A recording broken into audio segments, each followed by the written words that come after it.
pagbati ng pag-ibig at kapayapaan. Sana payapa ang inyong mga puso at isipan na patuloy na nakakaganap ng kalooban ng Ama na nasa kataas-taasan at loobin ng Diyos ay magpatuloy ang paglago ng ating pananampalataya, makaiwas sa anumang mga pagkakasala at makaganap ng lubos sa bawat sandali na ipinagkakaloob ng Diyos. At sana marating agad ang kasakdalan, maingatan hanggang sa kawakasan, maging kapaki-pakinabang at loobin ng Diyos makahikayat ng maraming kaluluwa. Kahit sa panalangin, malaking bagay yun. Gaya nga ng ginawa ni Elias sa kanyang pananalangin ay hindi umulan ng 3 taon. Napakamakapangyarihan ng panalangin. Sa mga pangyayari na nagkakaroon ng kagutom, ang tao nakaka-realize na iisip nila ang Diyos. Ang tao ay nagsisisi sa kanilang mga maling nagagawa. Kung dinggin ang inyong mga panalangin, loobin ang ating mga panalangin ay malay mo kahit sa munting paraan gaya ng ginawa ni Elias o espiritu ni Elias ay makahikayat tayo ng mga kaluluwa kahit sa panalangin. At sana ingatan tayong lubos ng Amang Diyos na mahabagin at makapag-ingat ng mga kapatid sapagkat maraming nababanggit sa mga pagkakatipon. May mga nagsipasok ng lihim, may mga tik-tik na mga kapatid. May mga kumbaga sabi nga ni Daniel hindi sila kapalaran. Sabi ni Brad Eli tsaka ni Brad Daniel, dapat harmless tayo gaya ng kalapati, hindi mapanugat. Pag dumapo siya, blessing siya. Malalaman ninyo ang kapatid kung ang kaanib kung tik-tik or may problema sa pananampalataya. Kung makakasama ninyo siya, you feel not good in him. Hindi ka panatag sa kanya. Dapat blessing siya. Hindi lang sa material na bagay, hindi naman tayo doon tinuturuan, kundi sa yung masaya yung kalooban, panatag ka, payapa ka, ganun.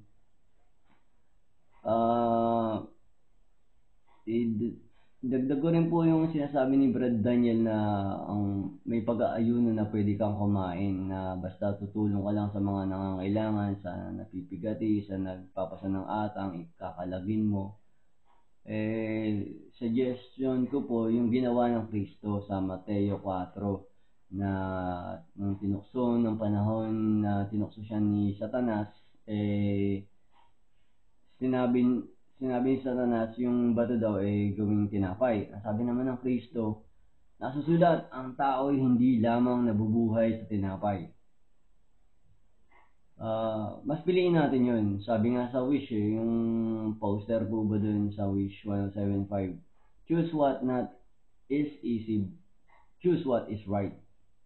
Yan ang piliin natin. Kung ano yung tama. Ang ating pananampalataya na nakasaad sa Biblia ay ang magtitiis hanggang sa kawakasan ay siyang maliligtas. Unang-una sa mga taga-akay, dapat sila ang mabuting ehemplo, mabuting halimbawa ng mga inaakay nila. Kung ang taga-akay ay mga bundat, ang lalaki ng tiyan, ay masamang mga taga-akay yun. Binalasan na yun ni Brad Eli mga 2015. Bawal sa kanilang maging matakaw. Sa Isaiah 56 yun. Matatakaw, isa sa mga halimbawa ng mga masasamang taga-akay. Sinabi yun may mga worker, may mga manggagawa na masasama kahit sa loob ng iglesia ng Diyos. Filipos 3:2, mag-ingat kayo sa mga aso, sa mga masasamang manggagawa, sa mga mandaraya, sa pagtutuli, yung sabi dun. Mag-ingat kayo. Kahit sa loob ng iglesia may mga masasamang manggagawa. Si Apostol nga, si Judas Iscariote nga apostol na napahamak pa masama 'di ba? Apostol na yun. Kaya mag-ingat po kayo. lalo na, hindi naman apostol. Sana ingatan tayo ng Diyos. Isama ninyo sa inyong mga panalangin palagi na ingatan tayong lubos ng Diyos amang mahabagin. Magsikap sa panalangin, yun ang makapag-iingat sa atin. Palagi ang pananalangin. Sabi nga, pray without ceasing.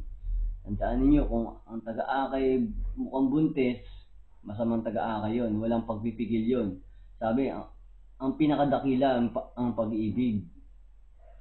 Sabi sa unang Korinto 13, lahat ay binabata, lahat ay inaasahan, lahat ay pinaniniwalaan, lahat ay tinitiis. Nadinig ko kay Brad Daniel ang pagbabata, malalim na pagtitiis. Ang pag-ibig, sangkap ng pag-ibig, pagtitiis. Yun ang pinakadakila, ang pag-ibig. Kaya kung ang mga taga-akay walang pigil, masasama yun. Sabi ni Brad Eli, tignan mo. Sabi ni Brad Eli, kung hindi naman construction worker ang iyong trabaho, hindi mo kailangan ng malaking katawan. Ibig sabihin, pwede yun kung kunyari, kailangan mo mag-abuloy, buhay ng iyong pamilya, kailangan mo ng malaking katawan para sa kung construction ng trabaho mo. Pero kung hindi naman, hindi mo kailangan ng malaking katawan. Kasi sabi nga ni Apostol Pablo sa Roma 14:17, sapagkat ang kaharian ng Diyos ay hindi sa pagkain at pag-inom, kundi sa kapayapaan at katwiran at ang kagalakan sa Espiritu Santo. Dapat mapagpigil, mapagtiis. Hindi ang kaharian ng Diyos hindi sa pagkain at pag-inom. Sabi ni Apostol Pablo, binasa ni Brad Eli, isang halimbawa ng taga-akay, madala sa gutom at uhaw sa pag-aayuno. Dapat ikaw ang isang mabuting halimbawa ng pagtitiis. Di ba yun ang utos? Sinasanay tayo sa ating pananampalataya sa pagtitiis, sapagkat yun ang pinakamahabang utos. Ang magtitiis hanggang sa wakas ay siyang maliligtas. Tapos ang buhay mo, taga-akay ka ang laki-laki ng tiyan mo, ang ginaginhawa ng buhay mo. Tapos yung mga miyembro mo, lagi nag-aayon, nagtitiis ng hirap ni Kristo. Ikaw, sarap buhay, laki-laki lang tiyan, bulaan ka nun.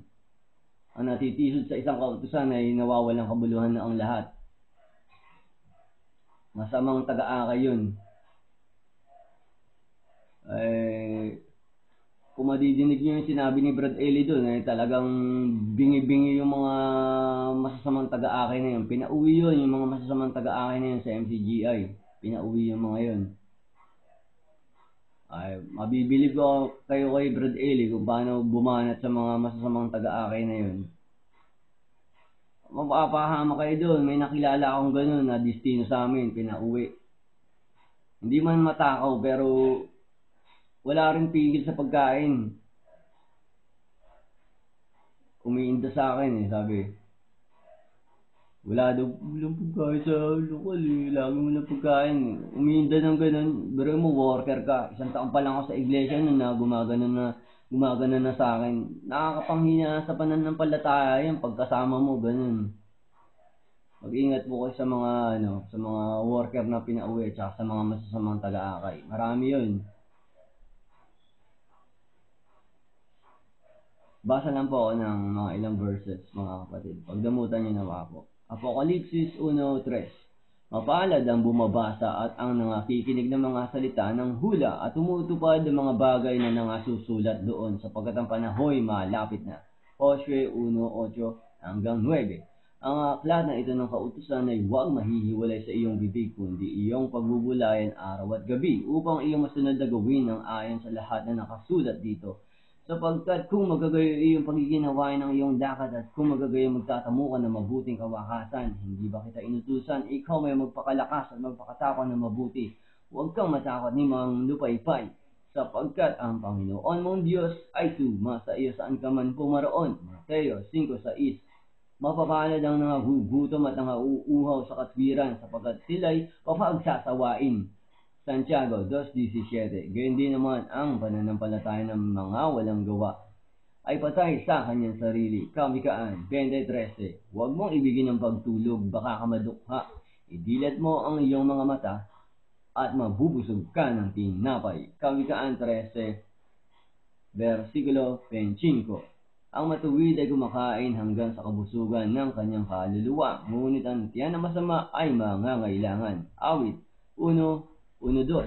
Mapalad ang tao na hindi lumalakad sa payo ng masama, ni tumatayo man sa daan ng mga makasalanan, ni nauupo man sa upuan ng mga manglilibak, kundi ang kanyang kasayahan ay nasa kautusan ng Panginoon, at sa kautusan niya nagbubulay siya araw at gabi. Awit 119, versikulo 20. Ang puso ko ay nadudurog sa pananabik na tinatango sa iyong mga kahatulan sa lahat ng panahon. Awit 119:82. Pinangangalamatahan ng aking mga mata ang iyong salita, samantalang aking sinasabi, kailan mo ako aaliwin? Awit 119:97. O gaanong iniibig ko ang iyong kautusan, siya kong gunita buong araw. Awit 119:165. Dakilang kapayapaan ang tinatamo nila na nagsisiibig ng iyong kautusan, at sila'y walang kadahilanang ikatitisod. Kolosas 3:2. Ilagak ninyo ang inyong pag-iisip sa mga bagay na nasa taas, huwag sa mga bagay na nasa ibabaw ng lupa. Kawikaan 23:12. Ihilig mo ang iyong puso sa turo at ang iyong mga pakinig sa mga salita ng kaalaman. Kawikaan 11:25. Ang kaluluwang mapagbigay ay tataba, at siyang dumidilig ay madidilig din. Awit 19:7, versikulo hanggang 11.